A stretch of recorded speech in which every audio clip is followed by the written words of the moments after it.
Assalamualaikum warahmatullahi wabarakatuh. Perkenalkan, nama saya Dimas Mulyaditya, yaitu sebagai pemateri pertama. Baik, di sini saya akan menjelaskan pengertian risiko investasi. Risiko investasi adalah kondisi di mana investor berpotensi mengalami kerugian dari aktivitas investasi. Dengan kata lain, keuntungan atau imbal hasil yang diharapkan dari investasi tidak sesuai. Dalam hal ini, risiko investasi berbanding lurus dengan imbal hasil investasi.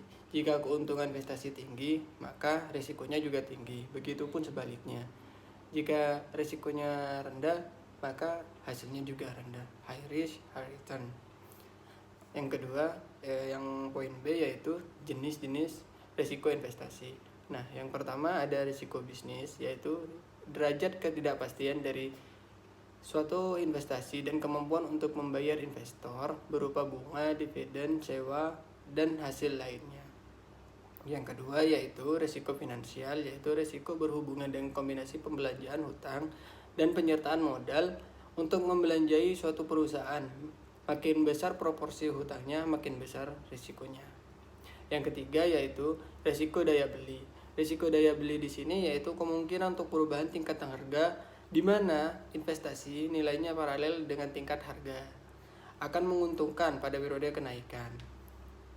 Nah, harga sedang investasi yang memberi hasil tetap atau tabungan obligasi akan disenangi pada periode penurunan tingkat harga. Nah, selanjutnya yaitu risiko suku bunga. Risiko suku bunga di sini perubahan suku bunga umum untuk mengaruhi harga surat berharga, terutama yang memberikan hasil tetap, yaitu obligasi. Yang kelima yaitu risiko likuiditas. Yaitu risiko likuiditas yaitu sulitnya likuidasi suatu investasi dengan mudah pada harga yang layak. Pada umumnya, wahana investasi yang diperdagangkan di pasar tipis, di mana permintaan dan penawaran kecil. Cenderung kurang liquid pada yang diperdagangkan di pasar luas atau besar. Nah, yang keenam yaitu risiko pasar. Risiko pasar di sini ditimbulkan oleh faktor-faktor seperti peristiwa politik, ekonomi, sosial, dan preferensi investor atau pesaing. Mungkin itu saja yang bisa saya sampaikan. Selanjutnya akan disampaikan oleh pemateri selanjutnya. Saya Aminatu Syukro. Di sini saya akan melanjutkan presentasi dari pemateri sebelumnya. Faktor-faktor yang mempengaruhi risiko investasi adalah yang pertama ada tingkat inflasi. Tingkat inflasi dapat mempengaruhi risiko investasi karena meningkatkan biaya hidup dan mengurangi daya beli masyarakat, sehingga investor harus mempertimbangkan risiko inflasi dalam pengambilan keputusan investasi. Yang kedua adalah nilai tukar valuta asing. Perubahan nilai tukar valuta asing dapat mempengaruhi risiko investasi karena dapat meningkatkan biaya operasional dan mengurangi daya beli masyarakat, sehingga investor harus mempertimbangkan risiko nilai tukar dalam pengambilan keputusan investasi. Yang ketiga adalah struktur modal. Struktur modal dapat mempengaruhi risiko investasi karena dapat mempengaruhi kemampuan perusahaan dalam memenuhi kewajiban keuangannya dan menghadapi perubahan pasar, sehingga investor harus mempertimbangkan struktur modal dalam pengambilan keputusan investasi. Dan yang keempat adalah suku bunga. Suku bunga itu dapat mempengaruhi risiko investasi karena dapat mempengaruhi biaya pinjaman dan mengurangi daya beli masyarakat, sehingga investor harus mempertimbangkan suku bunga dalam pengambilan keputusan investasi. Yang kelima, pendapatan nasional per kapita. Pendapatan nasional per kapita dapat mempengaruhi risiko investasi karena dapat mempengaruhi daya beli masyarakat dan meningkatkan kemampuan perusahaan dalam memenuhi kewajiban keuangannya, sehingga investor harus mempertimbangkan pendapatan nasional per kapita dalam pengambilan keputusan. Yang keenam adalah kondisi sarana dan prasarana. Kondisi sarana dan prasarana dapat mempengaruhi risiko investasi karena dapat mempengaruhi kemampuan perusahaan dalam mengembangkan bisnis dan meningkatkan daya beli masyarakat, sehingga investor harus mempertimbangkan kondisi sarana dan prasarana dalam pengambilan keputusan investasi. Yang ketujuh adalah liquidity.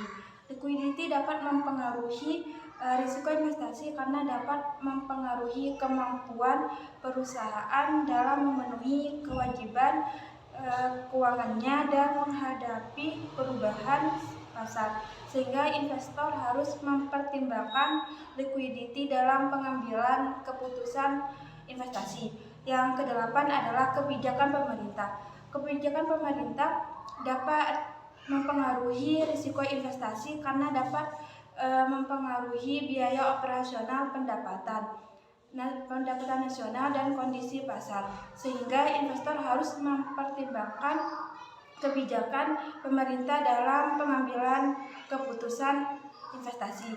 Yang kesembilan adalah kondisi ekonomi global. Kondisi ekonomi global dapat mempengaruhi risiko investasi karena dapat mempengaruhi biaya operasional pendapatan nasional dan kondisi pasar, sehingga investor harus mempertimbangkan kondisi ekonomi global dan pengambilan keputusan investasi. Dan yang terakhir adalah sentimen investor.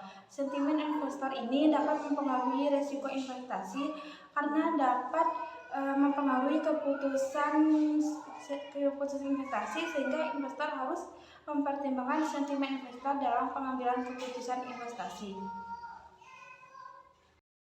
Assalamualaikum warahmatullahi wabarakatuh. Perkenalkan, nama saya Eka Faridatul Azana. Saya akan melanjutkan materi yang telah dijelaskan oleh Saudari Alimiatus Suro, yaitu tentang penyelesaian kasus risiko investasi. Nah, di sini kelompok kami mengambil contoh kasus BRI Syariah. Adapun hal yang bisa dilakukan oleh BRI Syariah dalam manajemen risiko investasi yaitu ada 6 macam. Yang pertama, mengidentifikasi atas risiko aktivitas dengan menggunakan akad yang berbasis bagi hasil pada portofolio yang sudah ada, bahkan kemungkinan risiko yang akan muncul dalam rangka memudahkan dalam menyusun serta pengimplementasian kebijakan investasi yang menggunakan akad berbagi hasil yang jelas dan juga hati-hati, sehingga dari risiko itu bisa dikelola dan terkendali. Lalu yang kedua, menerapkan proses persetujuan investasi dengan akad yang menggunakan sistem bagi hasil yang efektif, yaitu dengan menetapkan batas kewenangan serta mekanisme pengambilan keputusan investasi dengan akad yang menggunakan sistem bagi hasil. Lalu adapun yang ketiga, yaitu pengawasan serta monitoring pada konsentrasi penyaluran dana yang menggunakan akad sistem bagi hasil sesuai dengan selera risk appetite bank. Adapun yang keempat, mengawasi serta mengendalikan karakteristik, sifat, serta kualitas dari investasi dengan akad yang menggunakan sistem bagi hasil. Yang kelima, pedoman serta prosedur diimplementasikan, dikomunikasikan, serta monitoring dikaji ulang secara berkala dengan mempertimbangkan perusahaan kondisi ekstern dan juga intern. Lalu yang terakhir, yang keenam, mempunyai serta mengembangkan kebijakan maupun alur penyaluran dana dengan menggunakan akad sistem bagi hasil serta pedoman manajemen risiko investasi yang memadai dengan mengelola secara hati-hati tingkat risiko pada beberapa karakter seperti halnya yaitu kualitas, konsentrasi, pengamanan jaminan, waktu jatuh tempo, serta lainnya. Sekian, terima kasih. Wassalamualaikum warahmatullahi wabarakatuh.